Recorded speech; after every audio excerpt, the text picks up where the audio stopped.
Masuknya pertama kalinya Islam di Indonesia, baik sebagai agama ataupun sebagai kekuatan budaya, sebenarnya belum dapat diketahui dengan pasti. Film itu kemudian mengkerdilkan capaian-capaian sejarawan yang sebelumnya sudah ada di banyak buku-buku sejarah. Jadi kita itu butuh nutrisi untuk otak dengan makan makanan yang bergizi supaya urut mikirnya, jadi tidak lompat-lompat seperti itu. Islam masuk di Indonesia ratusan tahun lalu. Banyak pendapat, beberapa ahli mengatakan Islam masuk di Indonesia pada kurun waktu tertentu. Ada 3 pendapat yang mengatakan bahwasanya Islam masuk pada abad ke-13. Pendapat yang kedua mengatakan bahwasanya Islam masuk pada abad ke-11. Dan yang pendapat ketiga mengatakan Islam masuk pada abad ke-7. Pendapat Islam masuk pada abad ke-7 itu berdasarkan dari catatan Cina. Catatan Cina dari dinasti Tang itu mengatakan bahwasanya terdapat orang-orang Tasih di Kuala Brang, yaitu letaknya 25 mil dari sungai Trengganu. Pendapat yang kedua berada di Sumatera. Orang-orang Tasih itu dikatakan sebagai orang yang berasal dari Arab. Kemudian pendapat yang kedua tentang bahwasanya Islam masuk pada abad 11 itu berdasarkan bukti arkeologi penemuan makam Fatimah binti Maimun di Gresik yang terdapat tulisan di batu nisan itu bertahun 1084. Dan kemudian pendapat yang ketiga, Islam berkembang ketika memasuki masa Majapahit.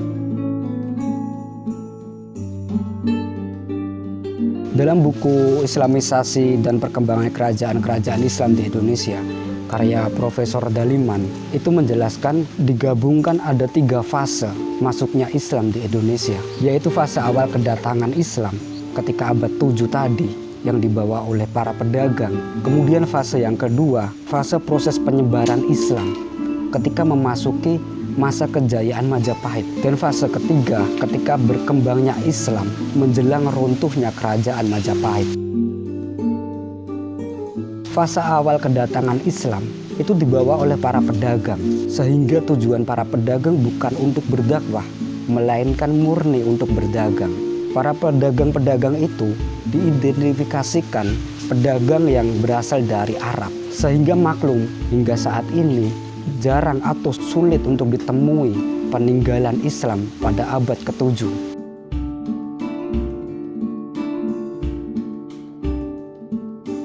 Mengenai kapan masuknya pertama kalinya Islam di Indonesia, baik sebagai agama ataupun sebagai kekuatan budaya, sebenarnya belum dapat diketahui dengan pasti. Masih perlu diadakan pengumpulan atau penelitian lebih lanjut agar dapat menyusun suatu rekonstruksi sejarah yang bisa diterima semua kalangan.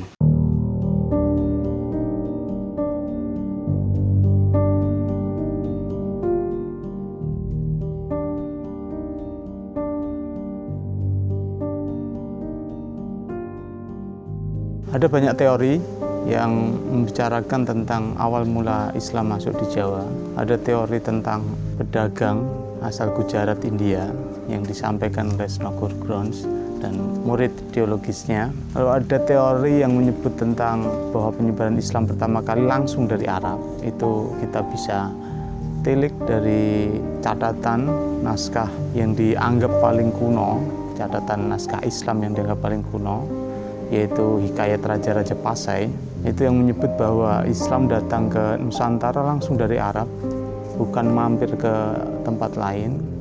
Lalu ada juga yang menyebut bahwa Islam datang pertama kali dibawa oleh pedagang-pedagang dari Cina atau Tasi, orang-orang Tasi. Orang-orang Tasi banyak yang menyebut bahwa orang-orang Tasi itu ya Cina itu. Lalu kemudian ada teori lain yang menyebut bahwa Islam datang pertama kali disebarkan oleh orang-orang Campa, khususnya di Jawa.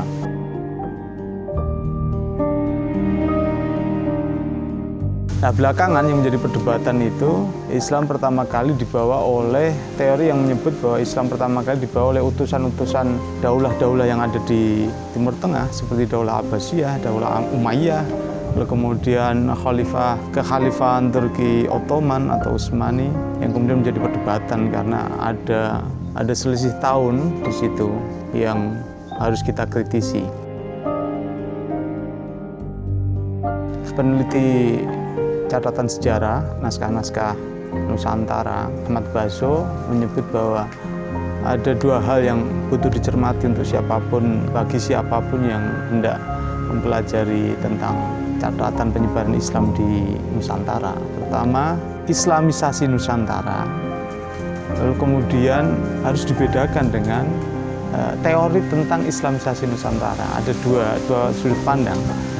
Kalau teori tentang Islamisasi di Nusantara itu hanya teori saja yang kemudian kadang terlepas dari pokok atau substansi dari Islamisasi itu sendiri. Sedangkan Islamisasi Nusantara itu dari bukti material yang ada seperti nisan dan sebagainya disinkronkan dengan catatan tulisan dari banyak tokoh atau banyak ulama atau banyak orang atau banyak pujangga misalnya di dalam tradisi penulisan sastra Jawa Mataraman.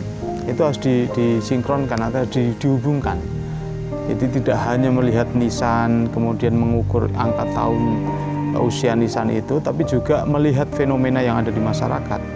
Misalnya bagaimana ada penelitian tentang penyebaran Islam, teori Snogurgon yang menyebut bahwa Islam pertama kali datang itu dari Gujarat, India.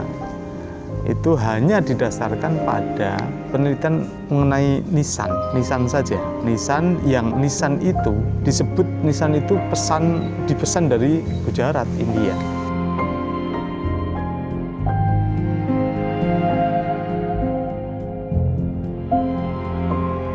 Nah, teori tentang penyebaran Islam dimulai dari saudagar Gujarat ini kemudian dikritisi oleh peneliti sejarawan atau sejarawan belakangan. Gujarat ini Gujarat yang mana? India ini India yang mana? Karena pada waktu setelah diteliti tahun yang sama itu, abad ke-13 atau abad ke-11 itu, di India masih dikuasai kerajaan Hindu. Mustahil kemudian asalnya saja belum ada Islam, tapi kemudian itu disebut bahwa ada orang Islam yang kemudian berangkat dari Gujarat, kemudian ada misi untuk mengislamkan Sumatera atau Nusantara pada waktu itu, sehingga itu menjadi pincang keterangan itu.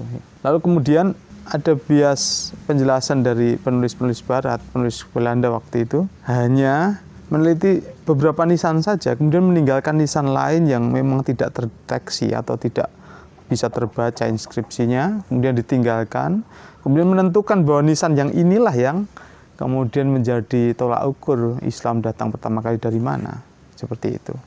Padahal ada butuh keterangan lain yang bisa dihubungkan, misalnya naskah-naskah atau catatan yang menyebut penyebaran mazhab, kemudian penyebaran tarekat sufi dan lain sebagainya yang bisa menjadi rujukan dari mana asal muasal Islam pertama kali dibawa, atau dari mana mubalek Islam pertama kali datang ke Nusantara.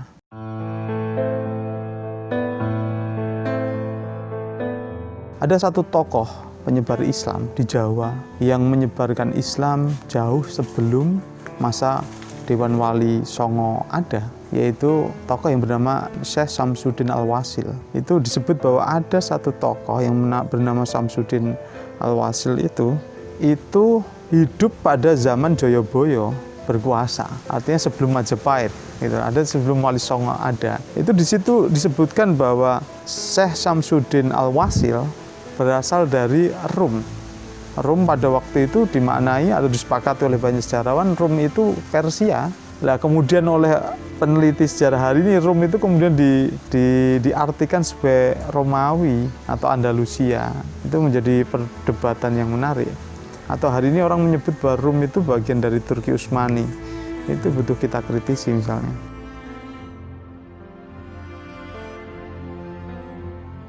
Nah, Samsuddin Al-Wasil ini makamnya di Stonogedong. Jadi komplek pemakaman di Stonogedong, di Doho. Doho itu dulu menjadi pusat ibu kota kerajaan Kediri. Jadi kita bisa lihat alur penyebaran Islam itu dari asal tokoh itu disebutkan. Dari mana tokoh-tokoh itu berasal. Misalnya orang menyebut bahwa Wali Songo angkatan pertama dipimpin oleh Syekh Maulana Malik Ibrahim atau Sunan Gresik. Nah, di dalam inskripsi atau prasasti yang ada di tulisan yang ada di batu nisan Syekh Maulana Malik Ibrahim atau Sunan Gresik itu disebutkan bahwa Sunan Gresik berasal dari Khosan.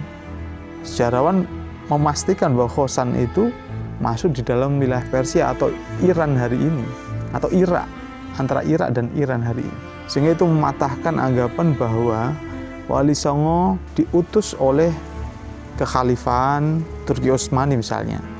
Atau ada narasi yang menyebut bahwa Wali Songo itu utusan Turki Ottoman pada masa Sultan Muhammad I. Itu ada jelas akan ganjil di situ. Sebab Syekh Maulana Malik Ibrahim sudah dulu datang ke Jawa, datang ke Gresik sebelum Sultan Muhammad I bertahta, bahkan jauh.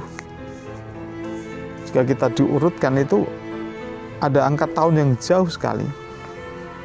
Jadi Syekh Maulana Malik Ibrahim diutus oleh Sultan Muhammad I pada saat Sultan Muhammad I masih usia bayi, itu menjadi hal yang mustahil misalnya. Atau misalnya ada yang menyebut bahwa Wali Songo utusan dari Kerajaan Samudra Pasai.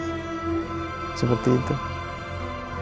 Yaitu bertentangan juga dengan inskripsi yang ada di batu nisan Syekh Maulana Malik Ibrahim yang menyebut bahwa Syekh ini atau ulama ini berasal dari Khosan, dari Iran, dari Persia, bukan dari Pasai. Dan kita tahu bahwa Samudra Pasai disebut berbaiat dengan Khalifah Abbasiyah di Mesir, itu juga hanya dugaan saja. Banyak sejarah menyebut bahwa hubungan kerajaan-kerajaan Islam yang ada di Nusantara, Samudra Pasai, Kerajaan Demak Bintoro, lalu kemudian yang terakhir adalah Mataram Islam yang dipimpin oleh Sultan Agung, itu bukan ketundukan kepada Khalifah Utsmaniyah atau Daulah Abbasiyah, bukan. Itu hubungan bilateral saja, hubungan antar sesama kerajaan saja, bukan kemudian tunduk patuh, bukan.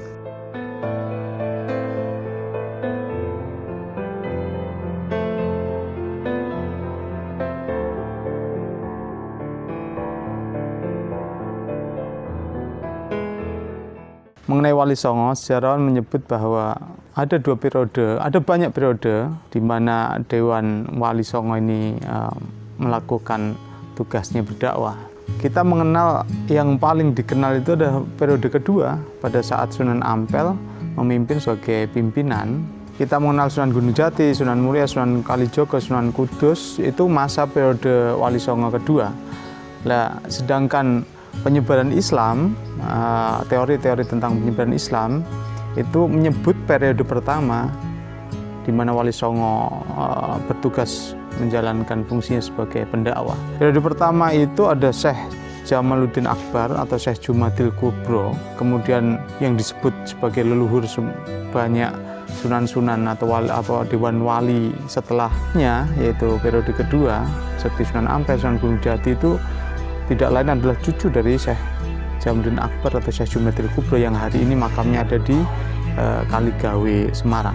Lalu kemudian ada Syekh Maulana Malik Ibrahim, kemudian Syekh Ibrahim As-Samarkandi dari Samarkand, kemudian Syekh Wasil Setonogedong, atau ulama perempuan yang nisannya menjadi bukti kuat bahwa di Jawa sudah ada penyebaran Islam sejak abad ke-11, yaitu makam Sayyidah Fatimah binti Maimun di Leran, Gresik. Lalu kemudian orang seringkali mengkaitkan, misalnya dari dalam film yang belakangan ini menjadi perbincangan banyak orang, yaitu Jejak Khilafah di Nusantara, itu menyebut bahwa Syekh Maulana Malik Ibrahim adalah utusan dari Pasai, kemudian Pasai disebut utusan dari kekhilafahan di Abbasiyah pada waktu itu. Itu menjadi yang harus butuh kita kritisi.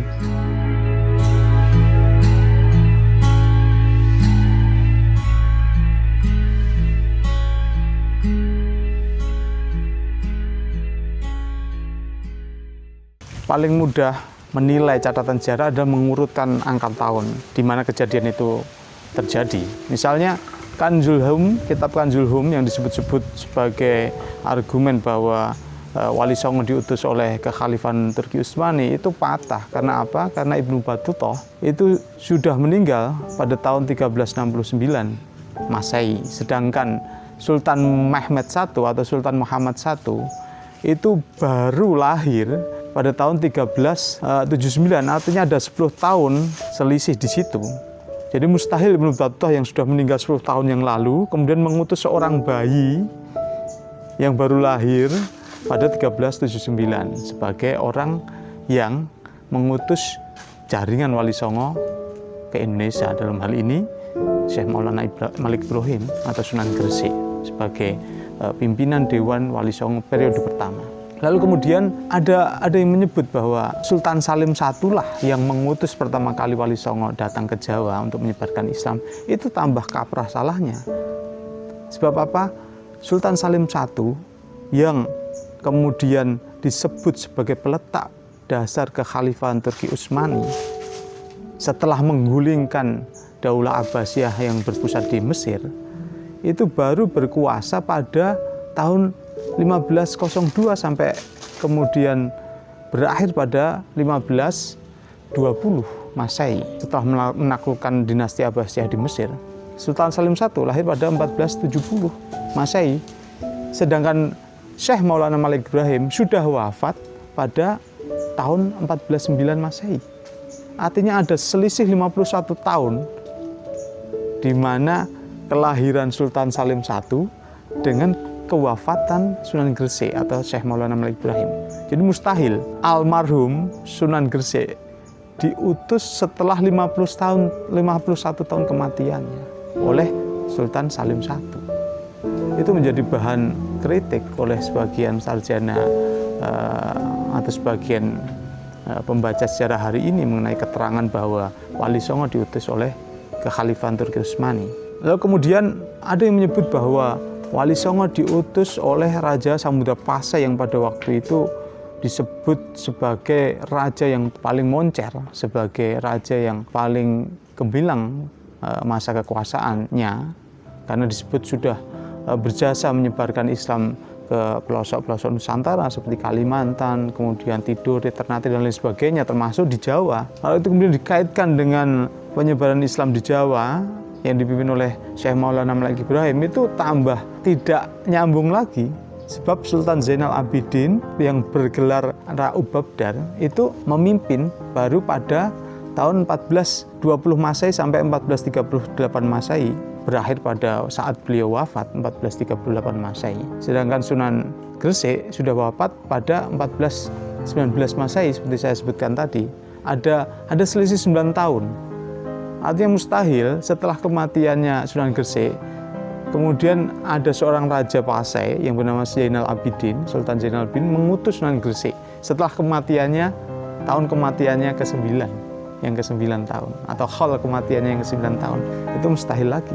Atau mengkaitkan Wali Songo dengan utusan Turki yang datang pada masa Sultan Salahuddin yang berkuasa pada 1528 Masehi sampai 1539 Masehi. Jadi dulu di Aceh itu kedatangan ulama dari Turki Utsmani yang dipimpin oleh Muthalib yang kemudian bergelar Tuanku Bitai, Tuan di Bitai. Itu kemudian dihubungkan dengan Wali Songo, itu sangat jauh lagi. Ada selisih angka sampai 100-an tahun lebih jika kemudian Wali Songo yang berdakwah di Jawa dikaitkan dengan utusan Turki yang datang pada abad ke-16. Jadi kita harus kritis membaca sejarah.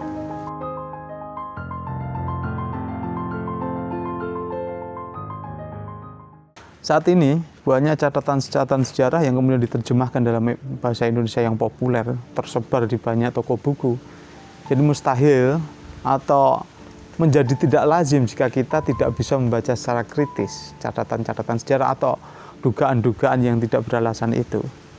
Misalnya paling mudah yaitu tadi, bagaimana kita bisa merujukkan angka tahun di mana tokoh-tokoh itu hidup. Sehingga ketika ada selisih berarti kita perlu meragukan keterangan itu misalnya. Dan butuh kita harus merujuk teks-teks yang lahir tahun-tahun awal, kita butuh merujuk dengan langsung merujuk pada teks, tidak kemudian merujuk pembacaan orang luar atas teks itu. Misalnya hari ini banyak kalangan milenial yang lahir setelah tahun 2000-an itu kemudian lebih banyak bisa mengakses sejarah ke langsung sumbernya. Karena hari ini semua terbuka, misalnya perpustakaan Raja Pustaka di Solo, atau di perpustakaan di Keraton Puri Mangkunegaran dan Keraton Kasunanan Surakarta itu bisa diakses. Di mana kita bisa merujuk banyak catatan-catatan, banyak karya-karya pujangga, banyak serat-serat dari raja-raja yang kita bisa rujuk. Kemudian kita bisa ambil itu sebagai landasan kita berpikir kritis untuk membaca sejarah-sejarah yang disuguhkan hari ini.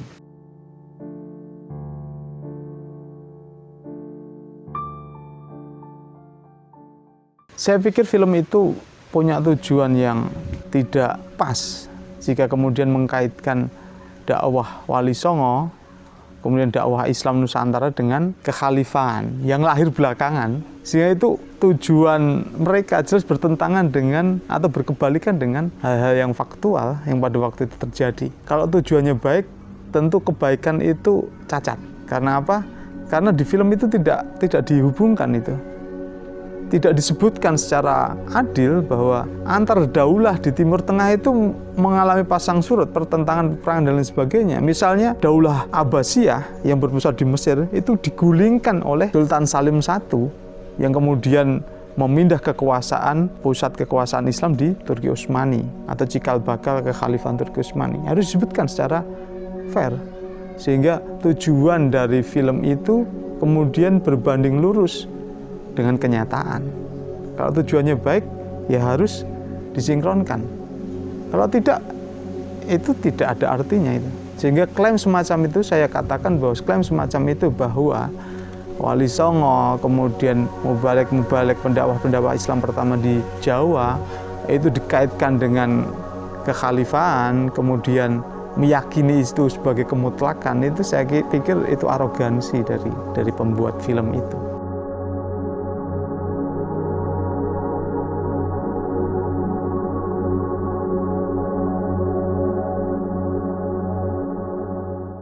Kenapa kita tidak atau seakan-akan menghindari cara berpikir bahwa Wali Songo atau pendakwah Islam di Nusantara itu ada pendakwah yang merdeka. Misalnya dia berdagang sekaligus berdakwah, atau memang ulama yang merdeka saja, tidak diikat dengan pengaruh pemerintah atau kerajaan manapun misalnya, bukan seorang utusan atau apapun. Dia hanya menjalankan kewajibannya sebagai orang yang berilmu, atau kita sebut ulama itu tadi.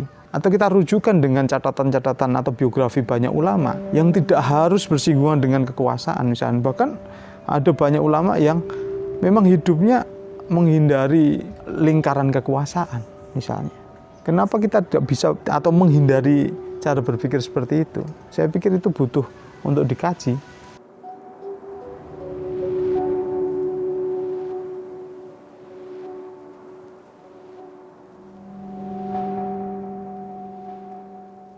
Mau lihat catatan apapun tentang sejarah leluhur kita atau sejarah penyebaran Islam, dalam hal ini sejarah penyebaran Islam, kita harus kritis dengan cara itu tadi, mengkomparasikan, membandingkan dengan catatan-catatan lain yang ada.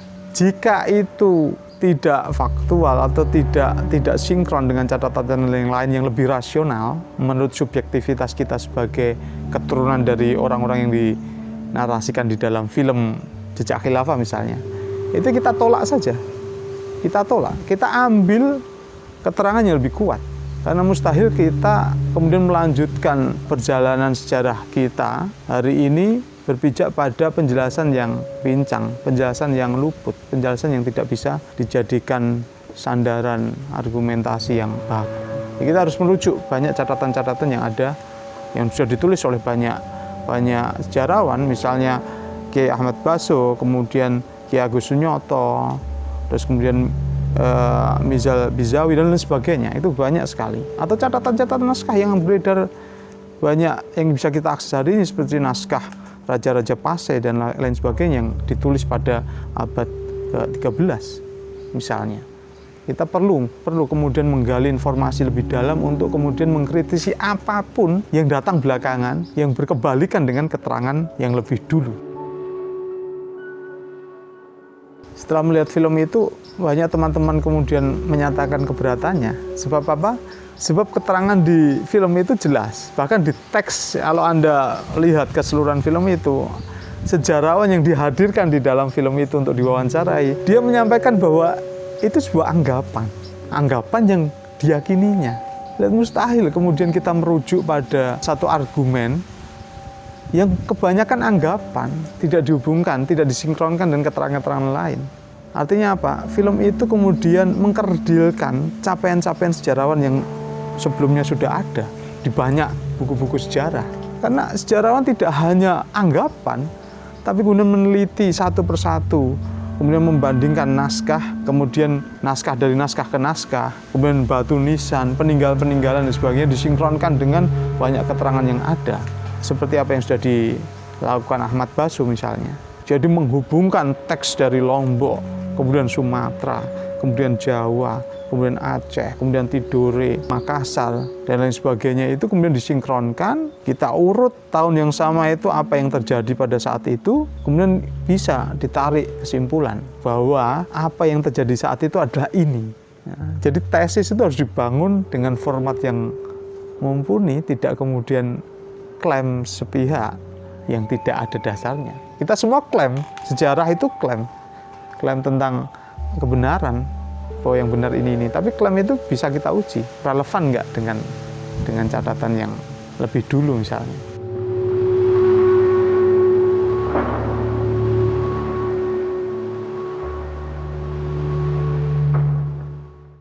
Yang harus dicermati oleh siapapun yang membuat film seperti Jejak Khilafah itu tadi, itu harus melihat penyebaran Islam sebagai proses yang tidak terputus sampai hari ini. Misalnya kita menyebut Wali Songo, mereka juga harus merujuk pada keterangan-keterangan yang berangkat dari pesantren-pesantren tradisional di Jawa misalnya, seperti Lirboyo, Tebu Ireng, Kerapiak, dan lain sebagainya. Yang jelas urutannya nyambung ke sejarah leluhur mereka, yaitu Wali Songo itu tadi. Misalnya mazhab mereka, akidah mereka, dan lain sebagainya. Rujuk enggak dengan sumber yang mereka sebut. Kalau tidak itu batal. Karena seakan-akan ada keterputusan dakwah Wali Songo pada saat itu, kemudian hari ini ada keterputusan, padahal tidak.